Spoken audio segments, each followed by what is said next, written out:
Okay, let's get started. US figure skating approved virtual tests, which are video tests that are submitted. It's permitted on a temporary basis right now until June 30th for freestyle and moves in the field. Dance tests have been approved up to the end of May. I'm going to be talking tonight about freestyle and moves because that's what I do. And the club is looking at doing dance tests also. These are all the tests that have been approved by US figure skating to do this kind of testing. And it's been going on for a while. They did a pilot program and it was very successful. And other clubs have been doing this for a while. I know I've been getting some reports of people passing tests that we're testing this way. The dance test for partners does have this thing called a pandemic partner exception, which I'll let the dance people get into that, but that's a pretty interesting thing. Everything that I'm talking about is also going to be available on the US Figure Skating website, and I'll give that to you at the end. Their justification for doing this is because it provides testing opportunities to everyone, no matter where you are located. It keeps skaters on the ice for those that have ice, even during these weird, challenging times. It helps clubs retain their membership and reduces costs because it's less expensive. We don't have to buy ice, and we don't have to have judges come in. And for those clubs, there's clubs in US figure skating that are very remote and have to fly everybody in to do tests. So I know sometimes they do 2 8-hour days to do tests. So this will be a boon to them. It can be done at any time, not just when the test session is scheduled. And it has had really good support from the clubs and the PSA. And it's a pathway to one of US figure skating's strategic initiatives to make skating more available to more people. So we will be doing virtual test sessions that will be scheduled, and you'll enter on entry ease. There will be deadlines for entering and deadlines for submission. And we'll start that up about a month after we return to ICE, which I hear is coming. I had a little rumor in my ear a little while ago, even including adults. So, and if you see there, you'll see what the entry ease entry looks like. There is one scheduled tentatively for Thursday, April 22nd. I haven't opened it up. That's why it says expired. And so we'll be taking about 18 at a time on those sessions. If it fills up very fast, we'll just get another one. The reason I'm choosing to do it this way is that I can invite judges and have judges committed to a specific date, because they have to judge these things in a certain amount of time. The test will be recorded during freestyle or any other session, but it shouldn't be done on a really busy session. You don't have to clear the ice, but it's important to not be on the busiest of sessions. Videos and documents will be submitted to the club's Google Drive, and we will send you a link to the correct form once everyone's registered after the registration deadline. Don't share that link because it's going to be specific to that test session, so that all the videos and forms get uploaded to the same place. Along with the videos, there are some forms that need to be filled out and signed. There's a video consent form and a performance affidavit.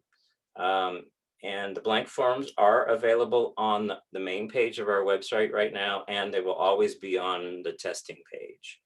The performance affidavit is signed by the athlete, the coach, the videographer, and a proctor.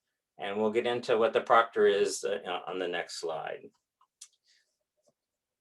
Proctors are non-involved third parties. USFS recommends that they are members, but it's not a requirement. The proctor must be an impartial person of authority, like rink management, skating director, some local official, but it may not be a coach or choreographer who has worked with the athlete. It can't be a training mate or a parent guardian of another athlete that's closely a friend. A test chair or a judge that is not assigned to be judging this specific test can serve as proctor. Videographers do not need to be impartial third parties unless they are also acting as proctor, and they are allowed to act as both, but they will need to sign the form in 2 places. Videos submitted that have been edited will result in the tests being invalidated. No refunds. Videos of poor quality will need to be replaced with a better quality video. And the 28-day rule is in effect from the date of the submission deadline. So this is probably the most important thing, is the video must include the entire test executed like an in-person test and continuously recorded. The skater needs to be in the frame of the video at all times. The skaters can still go over and consult their coach and get a water like on a moves test, but that must be on the video and it must be unedited. If it's found to be edited, the test will be invalidated and you'll have to test again. For moves in the field test, the video should continue recording through all moves, everything, no stopping. A guide to filming with a bunch of hints of where to stand and how to keep people in frame is also available on our website and under the testing tab and on the main page right now. The forms are there also, which this is our web page right now. You'll see that the 3 things I mentioned are right there. And they'll always be under the testing tab. The video that you submit is what will be judged. The reskating of elements can't happen because it's just a one continuous video.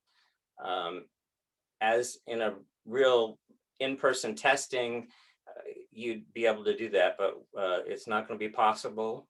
And if we get to the point where we're doing these tests on club ice, club rented ice, you won't be able to go back and reskate either. So all virtual tests will be just from start to finish.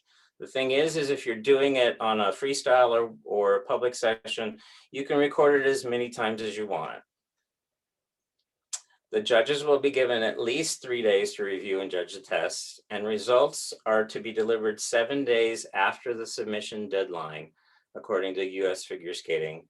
I'm sure they'll give us some wiggle room if we have any technical problems. And we will retain the videos for 1 month. Virtual test sessions will be done without club provided ice will be $20 for free skate and $25 for moves in the field. Ooh, a typo there. You're gonna do all moves, not move. And virtual test sessions with club provided ice will be the standard price. I don't know if we're actually going to do that, but we have the ability and the option to do that, of renting ice. In that kind of a session, the judges would not be at the rink. They would judge them later. It's an interesting way to do it. I'm not sure we'll take advantage of it. Like I said, I think I got a slide out of order at some point, but anyway, the virtual test sessions without club provided ice will have dates and deadlines that will be in entry ease. And like I said, if we fill up fast, we'll just put another one. And I hope being able to do that will get us to get through our large backlog we have now. We have about 48 tests paid for, but not yet taken. Like I said, I'm not sure we're going to go for this buying the club ice for these sessions, but we do have that option.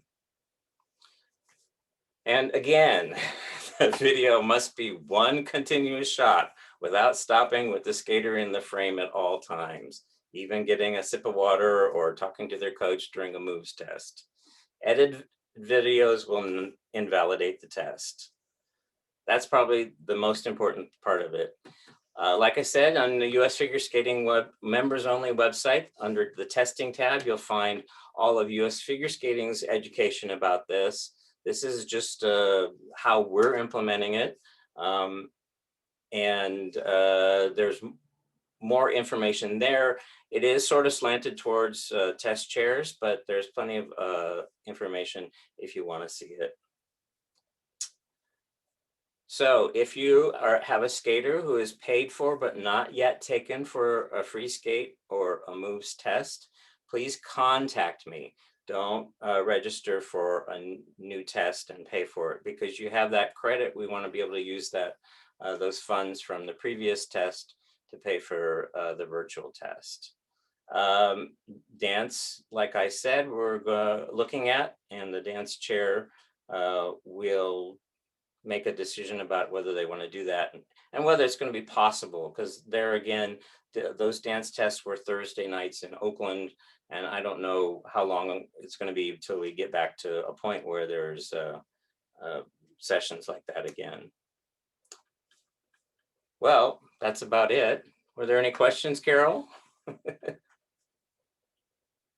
Oh, Sorry. I got Yes, there is. I have one from Diana, and Diana has asked, will we be able to do in-person testing after June?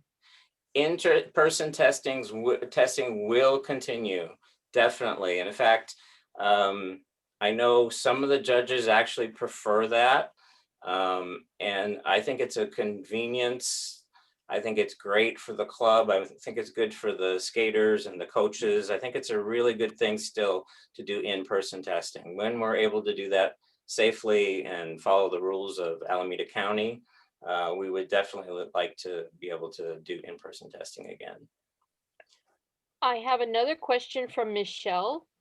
Her question is, can a different coach that has not coached you before be your proctor? Yes.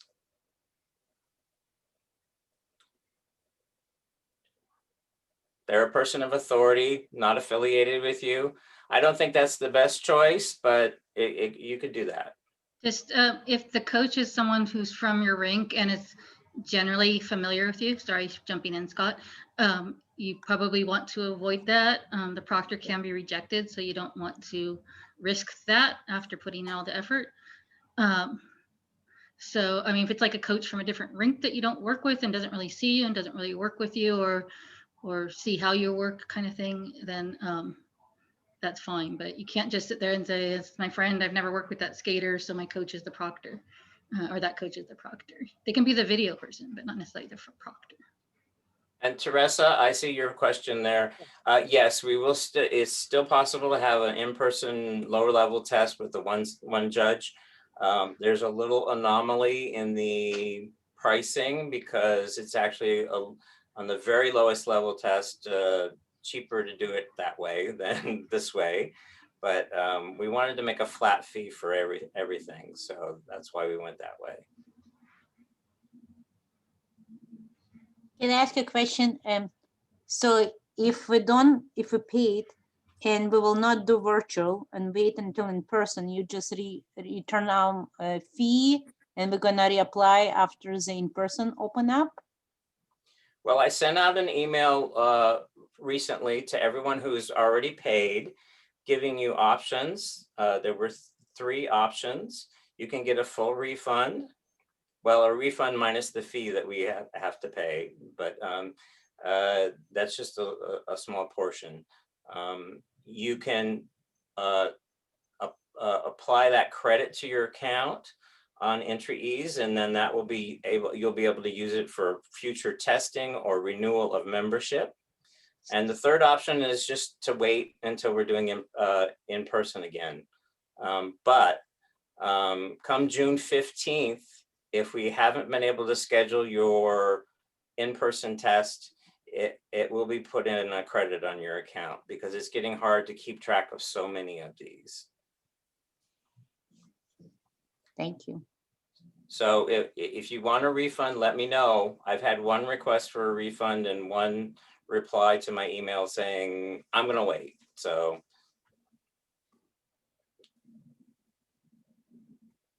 Anyone else? Anything else?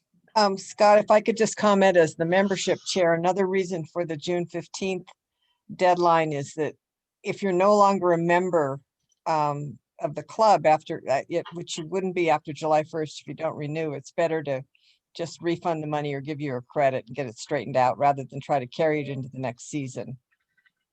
So another reason for getting it done if you can this season. Yeah, I'd like to get everybody that's ready and willing and paid for off the books. That would be great. And I hope we're headed that way. Things are certainly looking up. There's a lot more vaccines going out, and you know, we got one test on with the cohorts in Dublin, and then the second one, you know, got shut down again. So anyway. One more question, sorry. So if it's very low level, so I have to ask my ring if they're gonna invite a single judge, or it's Yeah. up to the ring, right? If they would decide to do in person. Yes, and both rinks have allowed that during the cohorts last time. So, and if you need to know who to ask, you can send me an email, but I'll mention that Lisa is usually available for Dublin because she does live very close by, and also Autumn Allison. Am I getting her name right? Anyway, Autumn and down in Dublin will do it also. And then in Oakland, Ann Simonovich is the one that lives close to the rink and will pop over for those one-off little tests. So those are still possible. But you need a couple people, right? It's not like a single child. No, they do it for one. They do it for one. They'll do it for one. Yeah. Arrangements, you know, it needs to be arranged in advance, but Right. they'll do one. Thank Yeah, you. it's not unusual to do one. I mean, they would love to do three at a time, but they've done one. I have an additional comment from Teresa. Just to clarify, the role of the proctor is to monitor the videoing of the test to make sure it is done correctly and within the rules. Yes, exactly. They're there to say what we're going to submit for the test. The video we're going to submit for the test is one continuous video, and I watched them record it. Thank you, says Teresa. You're welcome. I have no further questions on the Okay. chat. Well, thank you, everybody. Like I said, the slides will be available on our website, and the video will be available on our YouTube page. Oh, I have something from Aunt Simonovich. As Scott mentioned, I will be happy to stroll over to the rink for your test. It only takes 15 minutes. I guess that's what Anne takes in terms of walking. I prefer to do more than one at a time, but even one is okay. Thank you, Anne. Yay! Yay, Anne. Big Is it thank you. strolling to Dublin or strolling to Auckland? No, we're just strolling to Oakland, yeah. Oh, great. We're Auckland kids. I really want to thank the judges that do that, because that really helps the club, because we don't have to pay for ice time for those tests. And then when we do pay for ice time, higher level tests, which bring in a little more money, get to go on. And there's always, in Dublin, there's always a full session for some reason. With regards to a comment that was said just a moment ago, I believe Dublin does have a local judge who will go to the Dublin Iceland rink for one or more tests. Is that correct, Scott? That would Yeah, be Lisa valid? and Autumn, both. Lisa and Autumn, okay. And if you need their contact information, just send an email to testchair@stmoritzisc.org. It's there on the screen here.